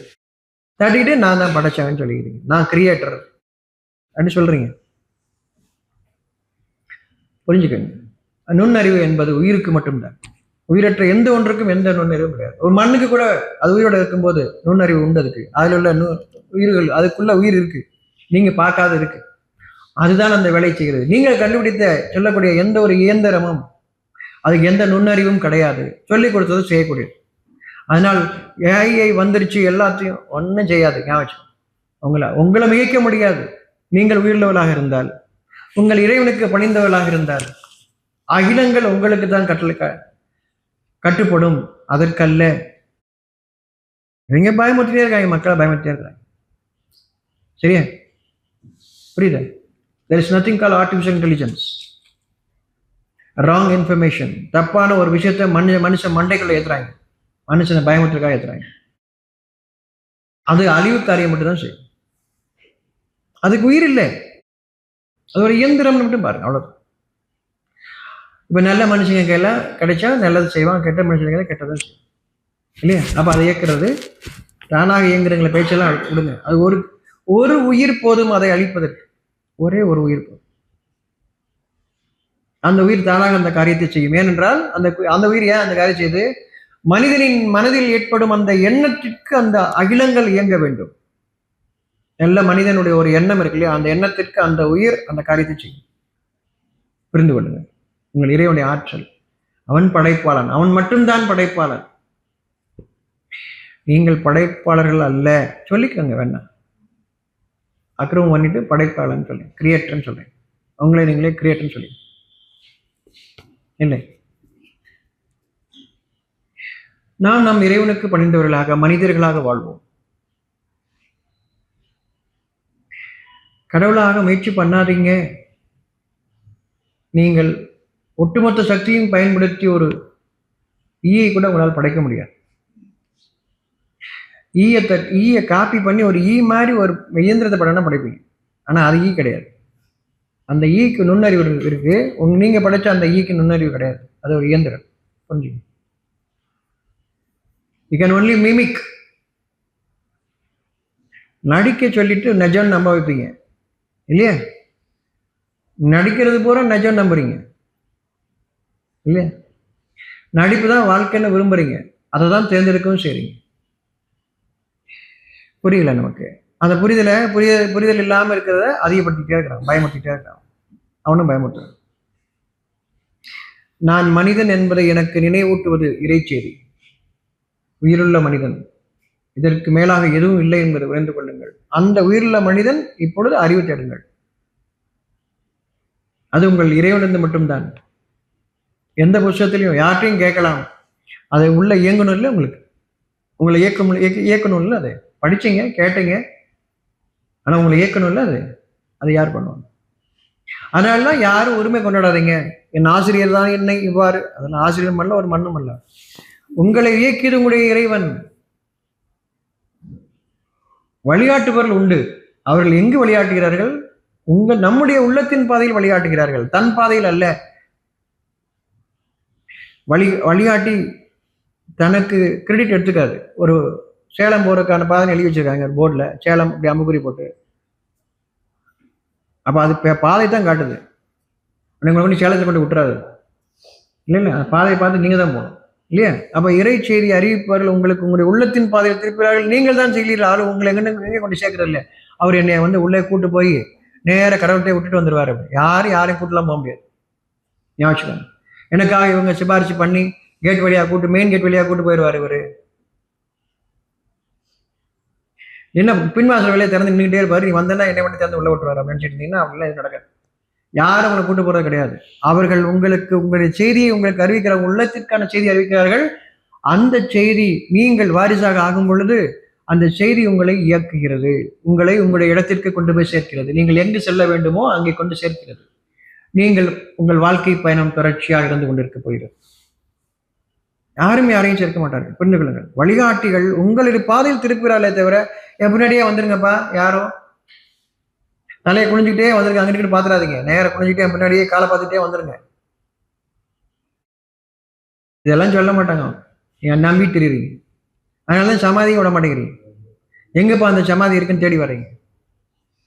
புரியுதா புரியுதா? இந்த சமாதியெல்லாம் எங்கப்பா இருக்கு, நான் போய் அவர் ஒரு தடவை பார்த்துட்டு வந்தா, சமாதியை போய் பார்த்துட்டு வந்தா எனக்கு எல்லாம் கிடைச்சிடும். நீங்கள் எங்கு திருப்பப்படுகிறீர்கள் உங்கள் இறைவன் கேட்கின்றான், எங்கேயா திரும்புறீங்க அப்படின்னு. அவர்களோ உங்களை நம்முடைய உள்ளத்தின் பாதையில் திருப்புகிறார்கள். புரிஞ்சுக்கோங்க. நான் தான் போயாகணும், சின்ன பிள்ளை கூட்டு போகணும், யாரும் கூட்டு போக முடியல, உன் வேலையை மட்டும் பார்த்துட்டு போ, அதை நாங்கள் பார்த்துக்கிறோம். சரியா? இந்த உலகத்தில் அவன் கொடுத்த அந்த நுண்ணறிவில் வாழுங்கள். அவன் கொடுத்தது நம்முடையது, அந்த அறிவை கொண்டு வாழ்ந்துட்டு வாங்க. என் இறைவன் கொடுத்ததுங்கிற எண்ணத்தோட வாழ்ந்துட்டு வாங்க. இப்பொழுது நமக்கான பாதையை அவன் அமைக்கின்றான், அது நேர்வழி. நேர்வழியும் சேர்ந்து எல்லாரும் சேர்ந்து ஒரே பாதையில போறதில்லை, ஒவ்வொருத்தருக்கும் தனி பாதை, நேர்வழி பாதை. ஏற்றுக்கொள்பவர்கள் ஏற்றுக்கொள்ளுங்கள், நிராகரிப்பவர்கள் நிராகரித்துக் கொள்ளுங்கள். எல்லாம் இறைவனுக்கு. நீங்கள் ஏற்றுக்கொள்வதும் நீங்கள் நிராகரிப்பதும் உங்கள் இறைவனுக்கு. அதற்குரிய கூலி ஒவ்வொருவருக்கும் உண்டு. கட்டளையில் லேசானதுன்னு என்னன்னு புரியுதா? நல்லதுக்கு நல்லது, அதான் இறை கட்டளை. கெட்டதுக்கு கெட்டதுங்கிற எச்சரிக்கை, நல்லதுக்கு நல்லதுங்கிறது நற்செய்தி. கெட்டதுக்கு கெட்டது செஞ்சீங்கன்னா உங்களுக்கு தண்டனை உண்டு என்று நற்செய்தி கூறுங்கள். இப்பொழுது அதை விட்டு விலகுவதற்கான நற்செய்தி, இலகி கொண்டால் நற்செய்தி. நம்ம வாழ்க்கையிலிருந்து விளங்கிக்கிறதுக்காகத்தான் இதை புத்தகத்தை எடுத்து பேசும்போதும் வாழ்க்கையோடு சேர்த்துதான். அப்போ நம்ம இப்படிப்பட்டு கேட்டுக்கிட்டே இருந்துக்காம வாழ்க்கையிலிருந்து கேள்வியில் வரும்போது எப்படி உனக்கு இந்த புத்தகம் வழிகாட்டுது, வேதம் வழிகாட்டுது, மறை நமக்கு எப்படி வழிகாட்டுது, குர்ஆன் நமக்கு எப்படி வழிகாட்டுதுங்கிறது நமக்கு புரியும். அதுக்காகத்தான் கேள்வி இருக்காங்க. வந்துட்டு அப்படியே ஒப்பிச்சுட்டு போறது இல்லை, பிரசங்கம் பண்றாங்க. ஏன் எதுக்கு? அவரோட பிரச்சனை பேசிட்டு போறாரா? இல்லை, எனக்கு இன்னைக்கு இதுதான் தெளிவாக தெரிஞ்சு, உங்களுக்கு தெரியாது தெரிஞ்சுன்னு நீங்கள் வச்சுக்கோங்க, உங்களுக்கு தானே சொல்லியிருக்கு இல்லையா? அப்போ ஏன் கேட்கணும், கேள்வி ஏன் கேட்குறது அப்படின்னா உங்களுக்கு என்ன, அதை எப்படி வேதம் வழிகாட்டுன்னு எல்லாரும் சேர்ந்து தான். ஒரு கேள்வி வருதுன்னா அது எல்லாருக்குமான கேள்வி, அது புரிஞ்சுக்கோங்க. என் பர்சனல் விஷயத்தை நான் பேசுகிறேன் அப்படிலாம் இல்லை, எல்லா மனிதனுக்கும் அந்த பிரச்சனை இருக்குது இல்லையா? நம்ம ஒவ்வொருத்தர் கிரகத்தில் வாழலையே இல்லையா? தனித்தனி கிரகத்திலே வாழ்கிறோம், ஒரே இடத்துல வாழ்கிறோம். பிரச்சனைகளும் அதை விளங்கிக் கொள்வதற்காகத்தான், அதுக்காகத்தான் கேள்வி கேட்குறது. அப்புறம் எப்படி நமக்கு வழிகாட்டுதல், இறைவனுடைய வாக்குகள் எப்படி, எல்லா வாக்குகளும், ஒரு சில வாக்குகள் அப்புறம் மற்ற வாக்குகள் வழிகாட்டாது அப்படி இல்லை, எல்லா வாக்குகளும் வழிகாட்டும். அதெல்லாம் எல்லையே இல்லாத கடலே மையானாலும் சொல்லக்கூடிய காரணம் பல கோணங்கள்லேருந்து விளக்கங்கள். இப்போ நமக்கு என்ன விளக்கம், இப்பொழுது இந்த சூழ்நிலைக்கு ஒவ்வொருத்தவங்க அவங்க பிரச்சனையை பேசும்போது இன்னொருத்தவங்க பிரச்சனையை வேறொருத்தவங்க கேட்கறது இல்லை. தன்னுடைய பிரச்சனையை தான் சந்தித்த ஒன்றை அதுக்கான கேள்வியை நம்ம கேட்கும்போது அதுக்கான விளக்கம். அப்படி ஒவ்வொருத்தரும் அதே கேள்வி திருப்பி வேற வேறத்தவங்க வேற சூழலை கேட்குறாங்க, விளக்கங்கள் வேறு வந்துகிட்டே இருக்கு. அதனால இந்த கடலை மையாளன்னு சொல்றது காரணம். இந்த விளக்கங்கள் முடிவுற்று விட்டன, இனிமேல் விளக்கங்களே கிடையாது, அப்படிலாம் கிடையாது. அது வேற புத்தகம், வேத புத்தகம் அப்படி இல்லை, அதுக்கு விளக்கங்கள் குறையவே குறையாது. புத்தகம் அதில் உள்ள செய்திகள் அதுதான், ஆனால் விளக்கங்கள் உலகம் அழியும் நாள் வரையும். அதாவது என் உலகம் என்னைக்கு அழியும், என் உடல் என்னைக்கு போகுது அன்னைக்கு என் உலகம் அழிஞ்சிச்சு, நான் இறந்துட்டேன் என் உலகம் முடிஞ்சு அதானே. அப்போ நம்முடைய காலம் முழுவதுக்கும் நான் ஒவ்வொருத்தருக்கும் அவருடைய காலம் முழுமைக்கும் நான் வேதத்தின் விளக்கங்கள் அவருடைய காலம் முழுமைக்கும் எல்லாம் வந்துருச்சு, எல்லாம் தெரிஞ்சுக்கிட்டேன் அப்படி ஒண்ணுமே கிடையாது. ஒவ்வொரு சுவாசத்திலும் எனக்கு வேதத்தின் விளக்கங்கள் செய்திகளாக வர வேண்டும். அதனால் இறுதி காலம் வரை, என் இறுதி மூச்சு வரை நான் ஒவ்வொருத்தருக்கும் அவருடைய உலகம் அதோடு முடிந்து விட்டது. அவருடைய வானங்களும் பூமியும் அவளுக்கு அழிந்து விட்டதுன்னு அர்த்தம். அவர்களுக்கு அழிந்து விட்டது. அவருடைய உடல் அழியும் பொழுது. மனதிற்கான உலகம் வேறு, மனதிற்கான உலகம் வேறு. கற்பனை செய்யாதீங்க. இந்திரலோகம் சந்திரலோகம்னு கற்பனை எல்லாம் பண்ணாது. எந்த கற்பனையும் பண்ணாது. அது எப்படின்னா நீங்க வருங்காலத்துக்கு யுகத்துக்கு போயிட்டீங்க, கடந்த காலத்துக்குன்னு போயிட்டீங்கன்னா கவலையும் பயத்துக்குள்ள போயிடுவீங்க, இல்லை கற்பனையில போதையில போயிடுவீங்க. உங்கள் இறைவன் உங்களுக்கு தெளிவுபடுத்த வாழ வைக்கன்னு அர்த்தம். தெளிவுபடுத்தி உங்களை வாழச் செய்கின்றான். வாழ்ந்துட்டு வாங்க. ஒவ்வொரு நாளும் சொர்க்கத்துலேயும் நீங்க பூமியில நாங்கள்லாம் அப்படி உட்காந்துக்கிட்டு அப்படின்னு கதை பேசுங்களேன். 4 நாள் வேற சேர்ந்து உட்காந்துட்டு அப்படி நினைக்கிறீங்களா? சொர்க்கத்தில் உட்காந்துட்டு நம்மளாம் அன்னைக்கு அந்த கரக்கையில் உட்காந்துக்கிட்டு அப்படின்னு நினைச்சிட்டு கற்பனை பண்ணாதீங்க. அப்படி இல்லை, அது இல்லை. புதிய படைப்பு. இன்னைக்கே ஒவ்வொரு நாளுமே புதிதாக படைக்கப்பட்டது நமக்கு தெரியல. அதுக்கே நம்ம இன்னும் என்ன தினம் அதே சூரியன் வருது, காலங்காலத்தில் பால்காரன் வர்றான், பேப்பர்காரன் வர்றான், பார்த்துட்டே இருக்கிறீங்க. இல்லை, ஒவ்வொரு நாளும் நாம் படைக்கப்படுகின்றோம். நம்முடைய உடம்புல ஒவ்வொரு செல்களும் புதுப்பிக்கப்படுகிறது. இதை நீங்க நம்பினீங்களா உங்க நோய் தீரும். நீங்க நம்புறதே இல்லையே. எந்திரிக்கும் போது இங்க வலிக்குதா அங்க வலிக்குதா தானே எந்திரிக்கிறீங்க. அது இன்னும் மாறவே இல்லை அப்படின்னு தான் நினைக்கிறீங்க. நல்லதை ஏற்றுக்கொள்றதே இல்லை, கெட்டதை விட அப்படியும் அந்த டாக்டர் சொல்லிட்டாரு, அந்த சயின்டிஸ்ட் சொல்லிட்டாரு, சுகாதாரத்துறை சொல்லிட்டாரு அப்படின்னு நீங்க பேசிட்டே இருக்கிறீங்க. என்னத்தை நீங்க எங்க தேவை போகுது? நல்ல விஷயங்கள உள்ள போக மாட்டேங்குது. அதனால இப்போ நிறைய செய்திகள் எப்பெல்லாம் கேட்க முடியுதோ அதை உள்வாங்குங்க. அடகாத்திருக்கும் என்னத்தை தினம் போறான் கேட்குறோம் அப்படின்னு நினைச்சிட்டு இருக்காதீங்க. அது அடைகாக்கப்படுது. உங்களுக்குள்ள நன்மைகள் வரும் பொழுது இப்பொழுது அது உயிர் பெறும். யோசிச்சுக்கோங்க. அதுக்காக தான் நம்ம போய் கேட்குறோம். எனக்கு தெளிவு தரக்கூடிய, எனக்கு புரியக்கூடியது, எனக்கு புரியாத பாஷைகளை, புரியாத விஷயங்களை பாட்டு பாடி ராகம் போட்டு என்ன கேட்பீங்க? பயக்கத்தில் இருப்பீங்க. எனக்கு இறை செய்திகள் என்னை சிந்திக்க செய்யும். நான் அதை ஏற்றுக்கிறேனோ ஏற்றுக்கலையோ, ஆனால் எனக்குள்ள அது செல்கிறது, மனதிற்கு செல்கிறது. யோசிச்சுக்கோங்க. எப்போ நம்ம உணர்வோமோ அதை விட்டு விலக மாட்டோம். உணரலையா நமக்கு வேற காலிய முக்கியமான காரியங்கள் இருக்கு, அதுக்கு போயிட்டு இருக்கும். நீங்க எதற்கு கவனம் செலுத்துவீர்களோ அதுதான் வளரும். நீங்கள் கவனம் எதற்கு தருகிறீர்களோ அது வளரும். ஆக எப்போ இதே வேலையை உட்காந்துக்கிட்டு நான் குரானை விட மாட்டேன், புத்தகத்தை விட மாட்டேன், எப்போ பார்த்தாலும் இதே வேலையை ஒன்றும் புரிய போறதில்ல, மனப்பாடம் பண்ணுவீங்க, அவ்வளோதான். ஒன்றாப்பல் உங்க வேலையை நீங்க செஞ்சுட்டு இருப்பீங்க. இது எனக்கு வழிகாட்டும். நீங்கள் செய்யக்கூடிய காரியத்தின் மீது வழிகாட்டும். ஒவ்வொருத்தருக்கும் ஒரு அறிவு கொடுக்கப்படுது, வாரிசாக ஆக்கப்படுது. அந்த காரியத்தை செஞ்சுட்டு வாங்க. இது சிறுசு பெருசுலாம் இல்லை. நீங்கள் அறியாத அறிவு வரும் பொழுது உங்களுக்கு மனசு நிறைவா இருக்கும். உலகம் போட்டுறதா இல்லையா தேவையில்லை நமக்கு. என் மனம் அமைதியாக இருக்கு, என் காலம் நிம்மதியாக தெளிகிறது, கவலை இல்லாம பயம் இல்லாம போறேன், நான் வாழ்றேன். யாருக்காகவும் இல்லை, நமக்காக. அந்த வாழ்க்கையில் வருவதற்காகத்தான், அந்த வாழ்க்கை வாழ்வதற்காகத்தான். இது யாருக்கும் காட்டுறதுக்கெல்லாம் கிடையாது. யாருக்கும் காட்ட வேண்டிய அவசியம் இல்லை. உணர்வை முழுசா மறுக்கும்போது வேதனையா? உணர்வை முழுசா நீங்க மறுக்கும் போது நிராகரிச்சிருக்கிறீங்கன்னு அர்த்தம். இப்ப நிராகரித்த காலத்தில் உங்களுக்கு அதிலிருந்து நீங்கள் விடுபடுவதற்கான சூழலுக்கும் ஒரு காலம் வச்சிருக்கான். எல்லாத்துக்கும் ஒரு காலம் வச்சிருக்கான். நன்மையை மறுத்துட்டீங்கம்மா, இது நிராகரிப்பு. இப்ப நிராகரிப்புல உடனே கஷ்டம் வந்துடுமா? இல்லை, அதுக்கு ஒரு காலம் வச்சிருப்பான். அதை அழகாக்குறான், அவன் அழகாக்குறான். அப்ப அந்த காலத்துக்குள்ள நீங்க திருந்துவேன்னு பாக்குறான். அதுக்கான சூழலும் உங்களுக்கு கொடுக்குறான். அப்பயும் திருந்தல, இப்ப தொடங்குறான், கொஞ்சமா தொடங்குறான். அது எப்பன்னு எல்லாரும் கேட்குறாங்க. எனக்கு அதை சொல்லிட்டீங்கன்னா நான் அந்த நேரத்தில் மாறிக்கிடுவேன், அந்த நேரத்தில் பட்டநாமம் போட்டு உட்காந்துக்கிடுவேன். கடவுள் என்னை கண்டுக்காம போயிடுவாரு, பட்டநாமம் போட்டிருக்கா நம்மளால் தான் அப்படின்னு கண்டுக்காம போயிடுவோம். அப்படி நினச்சிக்கிறீங்க இல்லையா? கடவுள் கவனிக்க மாட்டார், வெறும் ஸ்கேன் பண்ணுவார், ஃபிசிக்கலாக ஸ்கேன் பண்ணிட்டு போயிடுவார் அப்படி இல்லையா? பட்டநாமம் இருக்கு, ரைட்டு, ஓகே, இவர் நம்மளால தான், என்னை விட்டுருவோம் அப்படின்னு இல்லையா? அப்படின்னு நினச்சிட்டு இருக்கீங்க. நீங்கள் வேஷம் போடுறது அடுத்த வேஷம் போடுறீங்க. ஒவ்வொருத்தரும் ஒவ்வொரு ஊர்லேயும் ஒவ்வொரு நாட்டிலையும் ஒவ்வொரு வேஷம் போடுறீங்க. யாருன்னு கடவுள் பக்தியாளன்னு காட்டிக்கிறதுக்காக.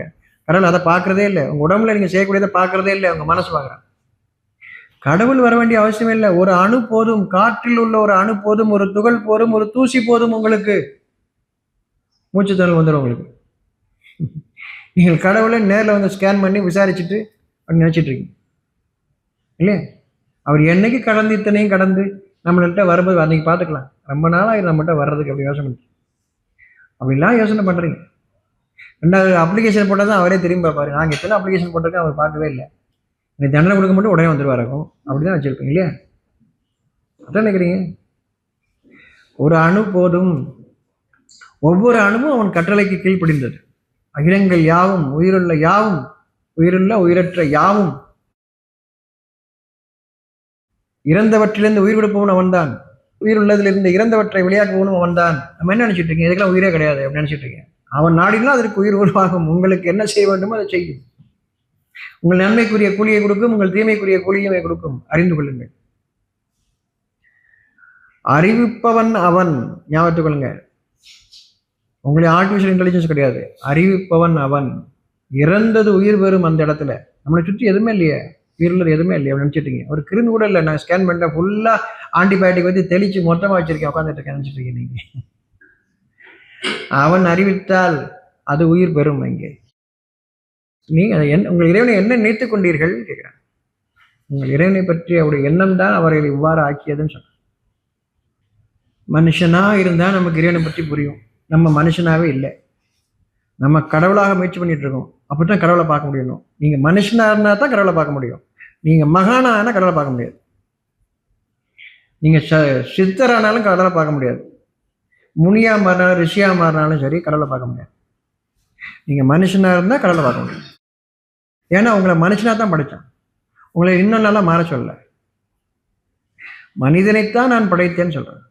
நீங்க கடவுளாக முயற்சி பண்றீங்க, மகானாக முயற்சி பண்றீங்க. அப்பதான் கடவுளை பார்க்க நினைக்கிறீங்க. அப்பெல்லாம் கடவுளை பார்க்க முடியாது. ஏன்னா மகான்னு ஒன்று படைக்கவே இல்லை, மனுஷன் தான் படைச்சோம். மனிதனாக நாம் இருந்தால் நாம் இறைவனை, அதாவது இறை செய்தியை அர்த்தம். இறைவனை பார்க்கறதுன்னா இந்த கண்ணை கண்டுபிடி பார்க்கறதா? இதெல்லாம் இறை செய்தியை உணர்ந்து அகிலங்கள் உங்களுக்கு அடிபணிவதை நீங்கள் பார்ப்பீர்கள். இப்பொழுது இறைவனை பார்ப்பீர்கள். அகிலங்கள் உங்களுக்கு அடிபணிவதை நீங்கள் பார்ப்பீர்கள். எப்பொழுதும் மனிதனாக இருக்கும்போது தான். மனிதனைத்தான் வரிசை ஆக்கியிருக்கிறான். அப்போ நம்ம மனிதனாகத்தான் இருக்கணும். மனிதனாகத்தான் இருக்கணும்னு நினச்சிட்டு இருக்கோம். கண்ணு காலு மூக்கு இருந்துச்சுன்னா அப்புறம் எதுக்கு பிரிக்கிறீங்க? நீங்கள் சிஏ படிச்சிருக்கியா, எம்ஏ படிச்சிருக்கியான்னு கேட்டுக்கிறீங்க. மனுஷனை தானே பார்க்குறீங்க. மகனுக்கு பொண்ணு பார்த்தா பொண்ணை தானே பார்க்கணும். நீங்கள் என்ன சிஏ பார்க்குறீங்க, எம்பிபிஎஸ் பார்க்குறீங்க, எம்பிஏ பார்க்குறீங்க, என்ன பார்க்குறீங்க? அதுக்கு போய் காலேஜில் சர்டிஃபிகேட் வாங்க வேண்டியது தானே? சர்டிஃபிகேட்டை கட்டி விட்டுறலாம்ல இல்லையா? அந்த மனுஷன் என்ன செய்யணும் கேட்கலாம். அந்த மனுஷன் என்ன செய்யணும்னு கேட்கலாம். நீ முதல்ல அதை படிச்சிருக்கியா அப்படின்னா என்னத்தை தேடுற? இப்போ எதை தேடுற? புரியுதா நம்முடைய நிலைமை என்னமா இருக்குன்னு, எங்கே நாங்கள் திருப்பப்படுறோம்னு? மனிதனாக என்னை நான் கருதவில்லை என்றால் எல்லா திசையிலுமே தவறா போயிடும். எடுத்து வைக்கிற அடிபூரம் தப்பா இருக்கும். ஒவ்வொரு எட்டுமே தப்பா இருக்கும். அப்புறம் இவங்க என்ன ஏமாத்திட்டாங்க, அவங்க என்ன ஏமாத்திட்டான்னு பேசிட்டு இருப்பீங்க. நீங்க தேடினது அதானப்பா தேடினீங்க, அதான் வந்திருக்கு. அதை மட்டும் பாருங்க இல்லையா? நீங்க பெண்ணையும் பார்க்கவில்லை, ஆணையும் பார்க்கவில்லை. நீங்கள் பார்ப்பது வேறு. அதுதான் உங்களுக்கு கிடைத்திருக்கிறது. அது அதற்குரிய காரியத்தை தான் செய்யும். இப்போ நம்ம வாரிசு ஏன் வாரிசுன்னு பார்க்கறதில்லை. நான் இறைவனுடைய வாரிசாக இருக்கிறேன். நான் வாரிசுனா இறைவன் தேர்ந்தெடுத்தது. நாம் ஒவ்வொருவரும் இறைவனுடைய சந்ததியாக, வாரிசாக, இறைவன் தேர்ந்தெடுத்தவராக அர்த்தம். ஒவ்வொருவரும் அப்படிதான் தேர்ந்தெடுத்திருக்கோம். நம்ம தான் இறங்கிட்டோம். எப்போ அறிவை நம்ப ஆரம்பிக்கிறோமோ நம்ம விலகிட்டோம்னு அர்த்தம். அந்த நேர்வழி பாதையிலேருந்து விலகிட்டோம்னு அர்த்தம். குழந்தையா இருக்கும்போது தப்பு யார் பண்ணாலும் குழந்தை கேட்கும். ஆமா நீனும் அதானே பண்ற, எப்பா நீ மட்டும் அதை பண்றன்னு கேட்குதா இல்லையா? அப்போ குழந்தை எங்கள் அம்மா பண்ண கரெக்டு, எங்கள் அப்பா அப்படி இல்லை, அப்படி வந்துருச்சுனாலே கெட்டு போச்சுன்னா அறிவில் மழுங்கி போச்சுன்னு அர்த்தம். இறைவனுடைய வாரிசிலிருந்து இறைவனுடைய பார்வையிலேருந்து விலகிட்டு இருக்குன்னு அர்த்தம். நம்ம விலகிட்டு இருக்கோன்னு அர்த்தம். தப்பு அது யார் பண்ணாலும் சொல்ல தெரியல. அப்போ குழந்தை, அப்போ இறைவன் படைப்பாக நாம் இருக்கும்போது, இறைவனுக்கு வாரிசாக இருக்கும்போது அது சொல்லுது. அது யாருங்க மாத்தியார் பண்ணாரு, எங்கள் அம்மா பண்ணாரு, அப்பா பண்ணாருலாம் பார்க்கறது இல்லை. தப்புன்னா தப்பு, அம்மா தப்பு, நீ தானே சொன்னது அதுதான் சரி, தப்புன்னு இப்போ நீயே பண்ணுறன்னு கேட்கும். கொஞ்சம் வளர்ந்துட்டோம்னா என் அம்மாலாம் பண்ணாதான் கேட்கக்கூடாது. அம்மா அவரெல்லாம் பெரிய ஆள், அவரெல்லாம் சொன்னால் அது கேட்கக்கூடாது. இந்த அறிவு வந்துச்சு இல்லையா? இப்போ எங்கே அது வாரிசாக இல்லை, இறைவனுடைய வாரிசாக இல்லை, சந்ததியாக இல்லை. அப்போ நாம் ஒவ்வொருவரும் ஒரு சோதனையை, முந்தைய படைப்பு பிந்தைய படைப்பு பண்ணுறோம். முந்தைய படைப்புன்றது என்ன அப்படின்னா, நாம் பிறக்கும் பொழுது இறைவனுக்கு உரியவளாக இருக்கிறோம். பிந்தைய படைப்பு அப்பா அம்மா சொல்லிக் கொடுத்தது, உறவினர் சொல்லிக் கொடுத்தது, இல்லை வளர்த்தவங்க சொல்லிக் கொடுத்தது மாதிரி ஆயிட்டேன். இதான் பிந்தைய படைப்பு. இப்போ என்னுடைய தாட்டே வேற மாதிரி இருக்கு, என்னுடைய எண்ணமே வேற மாதிரி இருக்கு. நான் இறைவனை விட்டு விட்டேன், அதான் நியாயத்தை விட்டு விட்டேன்னு அர்த்தம். இப்போ எனக்கு சொல்லிக் கொடுத்ததை செஞ்சுட்டு இருக்கேன்னு அர்த்தம். சொல்லிக் கொடுத்தது என்னது? சோசியலிசம், கம்யூனிசம், கேபிட்டலிசம், நிறைய இசைங்கள் உங்களுக்கு சொல்லிக் கொடுக்கப்பட்டிருக்கு. நீங்கள் அந்த மாதிரி மாட்டீங்கன்னு அர்த்தம். பிறக்கும்போது நீங்கள் எந்த இசத்துலையும் இல்லை, நீங்கள் மனுஷனாக இருந்தீங்க. ஹியூமனிட்டி, ஹியூமன்னஸ் இருந்துச்சு அங்கே. அதுக்கப்புறம் என்னாச்சு? நீங்கள் இசம்ல வந்துட்டீங்க. எத்தனை இசமாக இருந்தாலும் அதுக்கு வந்துட்டீங்கன்னு அர்த்தம். அது வாரிசு கிடையாது, அது நீங்களா உருவாக்கிட்டு அதில் எல்லா பிரச்சனையும் இருக்கும். மனிதனாக இருக்கும்போது பிரச்சனை இல்லை, இறைவன் அப்போ குழந்தையா இருக்கும்போது எந்த பிரச்சனையும் இல்லை. அதுக்கு நாடை பிடிக்கணும், மொழியை பிடிக்கணும், இது அப்படியே எதுவுமே கிடையாது. அதுதான் நம்ம மனிதன் இறைவன் படைத்தது, அதைத்தான் படைத்தான். நீங்களா மாறிக்கொண்டு இறைவன் மேலே கொத்த சொல்றீங்க. அர்த்தத்தை தப்பு தப்பா எடுக்கிறீங்க. இந்த புத்தகத்தை எடுத்துக்கிட்டு நீங்க அர்த்தத்தை சொல்ல சொன்னா நீங்க சொல்லி கொடுக்குற அர்த்தம் பூரா ஒருத்தருக்கும் சண்டை போடுற மாதிரி வருது. கழுத்தை பிடிச்சி முடிய பிடிச்சிட்டு இருக்கிற மாதிரி ஆகுது நீங்க சொல்லிக் கொடுக்குற விளக்கம். நீங்க விளக்கம் சொல்லி கொடுத்தீங்கன்னா அடுத்த நிமிஷம் ஒவ்வொருத்தர் கழுத்தை முடிக்கிறது, தலையை பிடிக்கிறதா நிற்கிறான். அதெல்லாம் விளக்கம். விளக்கம் அதல்ல. விளக்கம் நம்மை மனிதனாக மாற்றினா எங்கு விலகினமோ மீண்டும் நம்மை மனிதனாக ஆக்குவதற்கான விளக்கம் தான் அங்கே. அதுதான் விளக்கம். முரண்டு பிடிக்க வைக்கிறது அல்ல விளக்கம். என்னுடைய முரட்டுத்தனம் நீங்குவதற்கான விளக்கங்கள் தான் அங்கே இருக்கிறது. என்னை மனிதனாக ஆக்குவதற்கான விளக்கம் தான் அங்கே இருக்கிறது. நீங்க எப்படி விளக்கம் சொல்லி தர்றீங்க? மனிதனை பிரிப்பதற்கானதல்ல, ஒன்று சேர்ப்பதற்கான, மனங்களை ஒன்று சேர்ப்பதற்கான விளக்கம் அங்கே இருக்க நீங்களோ பிரிப்பதற்கான விளக்கங்களை சொல்லித் தருகிறீர்கள். கேட்டா நம்மளுன்றீங்க. நம்மளும் நம்மளை மாதிரி சொல்றாங்க. அதுக்கு தான் அப்படிதான் இருக்கு. நீங்க கருப்பு கண்ணாடி போட்டு பார்த்தீங்கன்னா எல்லாம் கருப்பா தான் தெரியும் இல்லையா? உங்களுக்கு கொடுக்கப்பட்ட கண்ணை கொண்டு, அகக்கண்ணை கொண்டு பாருங்கள், வேதம் தெளிவாக விளங்கும். நமக்கு ஏன் தப்பு தப்பா வருது? அப்படி பார்த்துட்டு இருக்கோம். அப்படி சொல்றவங்களெல்லாம் நம்ம தலைவராக்கிட்டோம். இறைவன் சொல்றேன், நான் தலைவராக்குவது என்னிடம் இருக்கிறது, நான் தேர்ந்தெடுப்பேன்னு சொல்றான். இந்த தலைவர் வேற, நம்மளா சேர்ந்து தேர்ந்தெடுத்த தலைவர் வேற, நம்மளா ஓட்டு போட்டு தேர்ந்தெடுத்த தலைவர் வேற, இறைவன் தேர்ந்தெடுத்த தலைவர்கள் வேற, தலைவர் வேற, ரெண்டு வேற வேற. வார்த்தை ரெண்டு ஒன்று தான். இவரும் தலைவர், அவரும் தலைவர். அந்த தலைவர் முன்னாடி நேம் போட்டு போற, நேம் போட்டு முன்னாடி வச்சிருப்பாரு, இவர் போட மாட்டார். கிளர்க்கு நிலைச்சிருப்பாரு. என்ன தெரியாது பாரு, அவருக்கு முன்னாடி அந்த போர்டு இருக்கணும், இல்லைன்னா தெரியாது. அவருக்கே டவுட் ஆயிரும். அப்பப்போ பார்த்துக்கிடுவார், நம்ம இதுதான் அப்படி. அந்த நேம் போர்டு இல்லாமல் அவருக்கு உட்கார மாட்டார். அந்த நேம் போர்டு தான் உட்காருவார். முதல்ல நேம் போர்டை வைங்க. எனக்கே அடையாளம் தெரியாது, அர்த்தம் தெரியாது, நான் என்னவா இருக்கிறேன்னு தெரியாது. இறைவன் தேர்ந்ததுக்கும் அப்படி இல்லை. அவங்க எதையும் ஆட்சி பண்றதுக்காக, அவங்க எடுத்து சொல்றவங்க மட்டும்தான். புரியுதா? நமக்கு போர்டு தான் முக்கியம் இல்லையா? நம்மளா தேர்ந்தெடுத்தா. இறைவன் தேர்ந்தெடுக்கிறது அது இல்லை. மறைவானவற்றின் மீது நம்பிக்கை கொள்வார்கள், இறை உணர்வில் நிலைத்திருப்பார்கள், தங்களுக்கு கொடுக்கப்பட்டதிலிருந்து கொடுப்பார்கள். நான் என்னதை தான் கொடுக்குறேன்னு சொல்லிட்டு இருக்க மாட்டாங்க. நான் சம்பாதிச்சது தான் கொடுக்குறேன்னு சொல்லிட்டு இருக்க மாட்டாங்க. ஏன்னா நம்ம சம்பாதிச்சது மேலே எல்லாம் கடவுளுடையதான் அப்படிங்கிற எண்ணத்தோடு தான் கொஞ்சம் அதெல்லாம் சொல்ல மாட்டாங்க. இவன் சொல்லி காட்டுவான் எல்லாத்தையுமே, நான் தான் பண்றேன், என்னலேருந்து பண்றேன் அப்படின்னா. அடையாளம் காண்பதற்காக பிரித்து காட்டப்படுது, அவ்வளவுதான். நீங்க புரிஞ்சுக்கிறதுக்காக.